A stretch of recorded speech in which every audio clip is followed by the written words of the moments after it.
Hey everyone, Jared here, and today we will be talking about the Switch. So I've now had about a week with the platform, give or take a few days, and I can basically tell you what I think of the system, what I like, what I don't like, what I think is garbage, what I think is amazing, and I'm going to try not to say 500 times. No. So, overall, I think this is a very, very good platform. I do. For just starting off, I think it's very, very cool. The biggest problem I have with the Switch, and I like to do that, I like to get the negatives out of the way right away. Oh, is that an air bubble? Damn it, Janet. When I put my screen protector on last night, which at the time of this recording is last night anyways, there was a little something that got underneath the screen protector from the actual inlay that was on the other side, and I was like, damn it! Because now I'm sure what's going to end up happening is it's going to become a huge air pocket there, and there's nothing I can do except to remove this, and when you do that, it's never easy to put back on. Anyways, going on about the actual Switch itself. So some of the things that I don't like. First off, one thing that is kind of wishy-washy is the fact that the system itself is well designed, but there's a couple of anomalies that I have. So here we go. One is this little kickstand thing up here for when you're putting it in like a sort of tabletop mode. This is incredibly cheap. It feels like it could snap off at a moment's notice. I don't know if you can pick that up on camera there, just how like it's not firm at all. And the other thing is they have the micro SD card right in underneath this thing. Now, thankfully, I don't play in tabletop mode very much, but it's still, I think it was a weird choice. I think I would have put that elsewhere and just had a little cover for it or something. What else? The other thing is, it's bizarre here. These are vents, I believe, and these are vents, or are these speakers? Maybe these are speakers. Whatever the case may be, this little device does get quite warm when it's in the dock. When you're holding it, it's fine. There's nothing really, there's no big deal. But it does get quite warm in the dock. I haven't had the screen peeling or anything like that, although I do see an air bubble popping up here on the, where I have that little, it's like a little string or something underneath. So potentially that is going to, as the system warms up, it'll start to peel a little bit. But it's okay, I'll have to fix that anyway. But hardware-wise, honestly, I actually really like this. I do. Screen is beautiful. People were complaining, 720p, 1080p, and all this sort of garbage with the screen. It's a 720p screen, but it looks absolutely breathtaking. It's beautiful. The Joy-Cons, I haven't had any problems. The left Joy-Con here, people were saying, like if you cover it with your hand, it sometimes desyncs or something. I've had no issues whatsoever. None whatsoever. Little anomaly here again.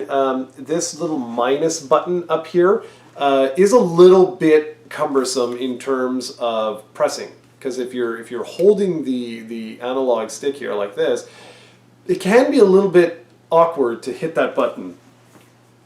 No big deal. Really, no big deal. Putting these things into the Joy-Con grip is fine. I still stand by what I said. I don't like the fact that they didn't include the Joy-Con charging grip. I think it's that was just like a dick move to try and get $30 out of you, basically. Another little weird thing, and it's hard for them to have sort of fixed this, but I'm sure they're going to think of something for the next revision.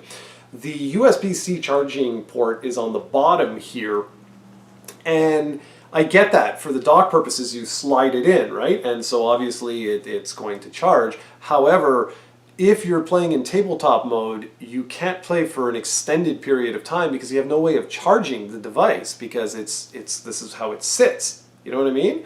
So there's not, I don't know if there's a workaround. Maybe there's some sort of stand that elevates the system a little bit and then you can do something there with a cable. But again, then that's another accessory, and the whole thing with this that's nice is that you can just take this and go. That hasn't been an issue for me, but I can see that being a potential issue for a couple of people. Again, hardware-wise, I'm trying to think if there's anything else here. Not really. I do have one little thing with a manufacturing hiccup, and I don't think it's going to show up in the camera. On my right button here, let's see if you can hear it. it's like there's a little extra piece of plastic that didn't get filed off. Again, no biggie at all. So that's about it in terms of this. I like the design. I like everything about it. The only thing I have an issue with, which is what I mentioned already previously, was with the dock. I find the dock very cheap. It feels cheap. It's essentially just an HDMI pass-through. That's it. There's nothing really there. It's all like hollow plastic.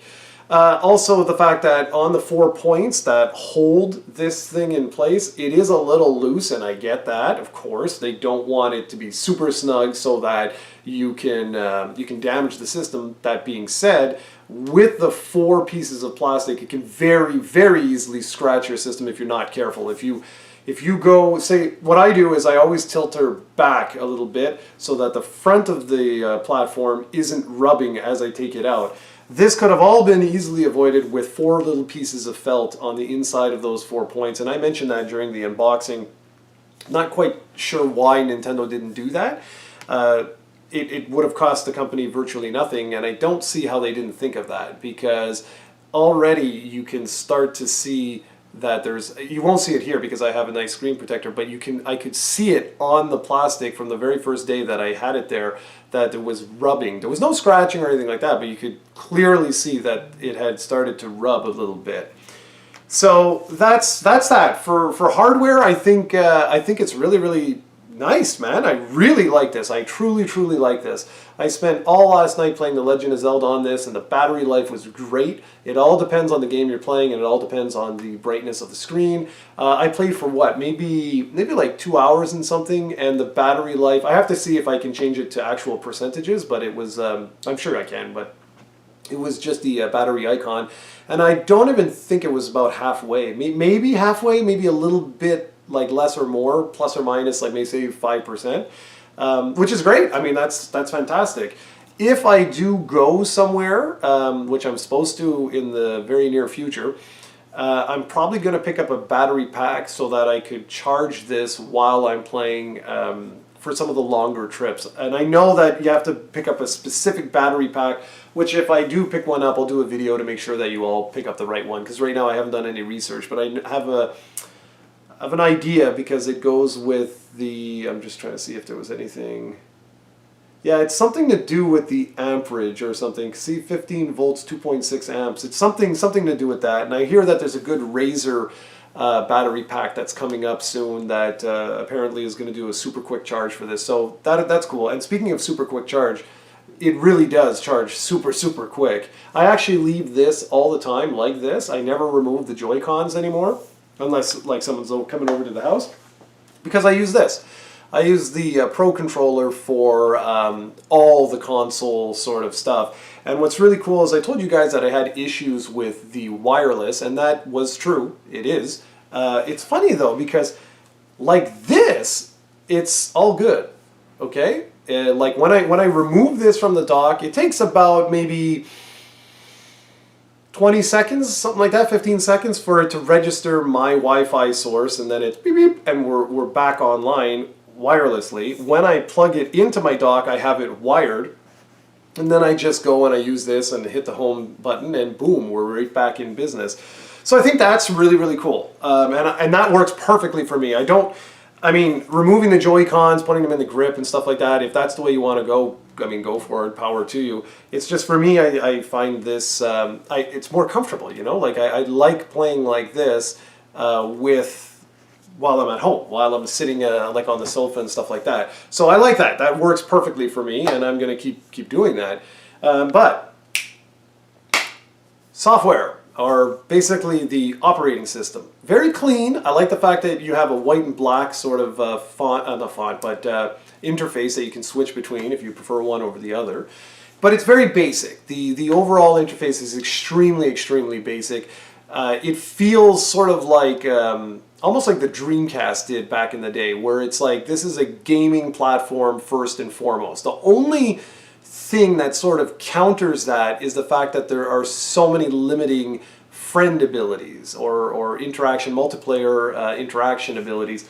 And I mean that in the sense that getting a friend to be your friend, inviting a friend, is not very easy to do. There's still friend codes. I mentioned before that you can actually, in the other video, that if you played Fire Emblem Heroes, Miitomo, or Super Mario Run, you can actually bring in friends from those particular games and invite them if they have a Switch. It registers that they have a Switch, and you can invite them like that. So that's cool. I like that, and I do hope that moving forward they're going to change that, because it's not very user friendly, and for 2017 it's kind of ridiculous, to be honest. There's also no sort of social interaction or social features whatsoever. Actually whatsoever. There's no like Me Plaza or anything like that. You can't go posting anything. What you can do is you can press this button on the left Joy-Con here, or even on the Pro controller, the capture button, and you can take screenshots and post those to Twitter and Facebook. So there's that at least. But there really is no formal invite system, grouping system, speaking system. There's none of that. There's supposed to be that app that launches eventually for multiplayer gaming so that you can speak to one another and all that jazz. But as of right now, there's none of that. So any multiplayer games whatsoever, you're basically playing against random people. You don't have a way of inviting friends or anything like that. So hopefully all of that gets fixed up, because as a gamer's platform, it needs to fix that. That is a huge part of video games in 2017 is online multiplayer. And I totally understand what they're doing. This is like sort of the ultimate local multiplayer experience. Having Bomberman where you can have 8 of these connected, the fact that you can have, I think it's 4 players you can have in the tabletop mode. I haven't even played Bomberman yet, believe it or not. All of that is very, very cool, and I like that, but there's the multiplayer aspect as well. They cannot ignore the multiplayer aspect. One thing I want to jump back to, just because I just thought of it, is this Pro controller. I absolutely love this, and I'm starting to understand why this is a little bit more money, why this is a little bit expensive. It's because for the first time ever in Nintendo history, well, since the Wii, this Pro controller is truly a Pro controller. And what I mean by that is this has absolutely all of the functionality of the Joy-Cons. It has it all, okay? So it rumbles. It has near-field technology, meaning you can take your amiibos and just, it's got NFC, near-field communication, I think it's called, and you can just, you can tap that down there and your amiibos will register. It has the gyroscope so that you can aim. Like if I actually left it on, it's not bad. So I use the analog sticks to get more or less where I want to go, and then I just tilt ever so slightly to get my arrows lined up exactly where I want them.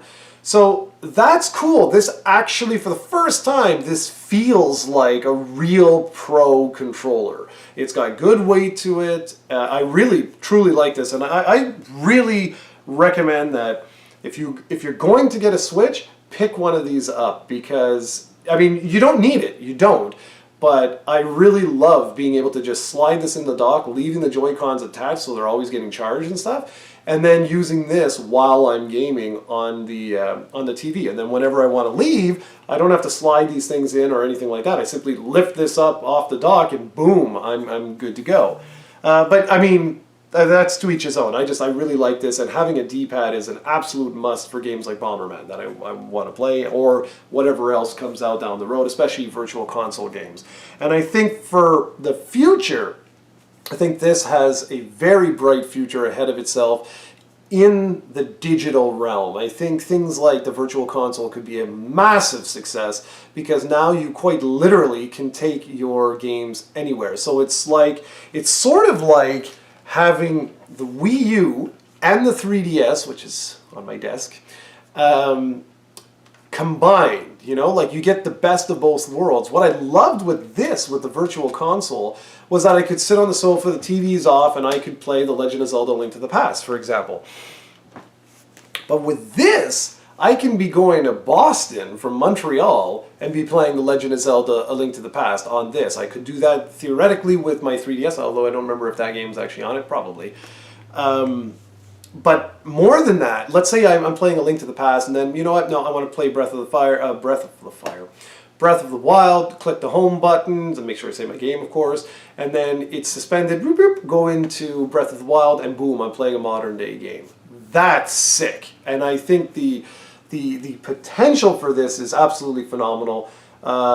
This already, okay, already, I believe that I'm enjoying this, like seeing its potential. I think I'm going to enjoy this more than the Wii and the Wii U, just because it takes what I loved about the Wii U, but one step further. Where now, with the Wii U, I love the idea that I could play on the sofa with Serena sitting beside me. She's watching TV, and let's say she's watching like one of her programs I'm not really into. I would take the Wii gamepad, the Wii U gamepad, and I would just, you know, sit there and I would play whatever it was. The only problem with this was it used to bother my wrist a lot, man, and I don't know why. With this, I tried it yesterday, and I played for, like I said, like 2 hours or something, and it was phenomenal. It was fantastic. I had no problems whatsoever. Wrist didn't hurt at all. So I think this is going to end up being my favorite Nintendo console since the GameCube. And if that happens, awesome. They just have to fix up some of the software stuff. Like I said, right now it's a little too basic for its own good. So here's the $400 Canadian question. Should you buy one? Well, Breath of the Wild is a must-play game. If you don't own a Wii U, go and buy a Switch for Breath of the Wild. Totally, totally worth it. If the Joy-Cons are a little small for you, for me, they were fine, even though I have larger hands, then you'll also need one of these. There's also the hidden cost of the micro SD card, which is really, you're going to need that. Plus, you're going to want to get a screen protector for sure. But a screen protector is not that much. You don't have to worry about that. And you really don't have to worry about it damaging the screen and stuff like that. There's no adhesives. It's simply static that essentially holds it together. So you'll be fine with that. There's a couple of screen protectors. You can get plastic or you can get tempered glass. I'm trying a plastic one right now, even though people said that it does peel off eventually. But due to the fact that I got this damn thing underneath the screen, I may actually go and pick up a tempered glass one after, because it's driving me crazy seeing this stupid thing, and removing these and putting them back on is almost like that almost never happens, not flawlessly anyway. So should you buy one? Yes, in that situation. Now if you own a Wii U, truly, I've compared both side by side, it's negligible. It really is. It's not worth buying an entire console for just to play Breath of the Wild if you already own a Wii U. Okay, that's the honest truth. People can argue with me all they want. But here's the thing. If your lifestyle is one where you have children or one where you're on the go a lot, then yes, I think this is certainly worth picking up for Breath of the Wild over the Wii U version. Because like me right now, without this, I would not have been able to play as much as I've been able to play. It's as simple as that. There's just no way. I would never have had the opportunity to play for, like, my God, probably going on 30 hours or something right now. It's crazy. And that's all thanks to the portable nature of it, that now I can play it, you know, while I'm away. But it's the future. The future looks exceedingly bright for this platform. It just feels that Nintendo was rushed. They had to get it out early. So some of these issues that I'm talking about with the manufacturing, like with the felt and all that, I guarantee you that will be fixed probably in the next revision. And by that I mean not even a new SKU. I mean like in the coming like 6 months or something like that. I would not be surprised if on the inside they put little felts, you know, something like that. For some of the other things, like having the recharge port here, what I can see them doing is having one here and maybe having one at the top. You know what I mean? Or something like that, where you dock it the same way, but then there would be an additional port somewhere at the top once they sell enough of these. That would be like, you know, version 2.0 type of thing. But I have a good feeling about the Switch. I really do. I think that this is going to be a much more successful platform than the Wii U ever was. Will this be, and I've said I'm a lot, see, it's terrible, it's not professional at all. Will this be a PlayStation 4 or a Wii? I don't know. I can't say yes or no. I don't think so, to be honest. I don't think so. But I do think this is going to be a much more successful platform. The one thing that they need to be careful of is the social features. They have to fix the social features. Even if Netflix never comes or anything, although that would be great, especially given the portable nature, it's the social interactions. They have got to fix that. It has to be easier to connect with friends. You have to be able to create lobbies and speak to one another. It's 2017. That's an absolute must, especially considering they're putting so much focus on multiplayer. It's great to have all the local multiplayer features. It's awesome, but you cannot ignore the online social features as well. If they can fix that, I can see this being a really successful platform for Nintendo. And for me as a Nintendo fan, I'm very, very excited about this. I have not been this excited for a Nintendo product in quite some time. This feels like a 3DS for me. Like, it's like, all right, man, this is it. This is the Nintendo I really like. So that's pretty much it, guys. That's my little review of the Nintendo Switch. I hope you enjoyed. It's a long video, but I had a lot to say. So what do you think of the Nintendo Switch right now, whether you own one or not? Let me know if you own one, and if you don't own one, what are your thoughts of the platform? Are you planning on picking one up? Is you're kind of sitting on the fence? So yeah, leave a comment, let me know, and as always, thanks for watching, guys, and I'll catch you in the next video.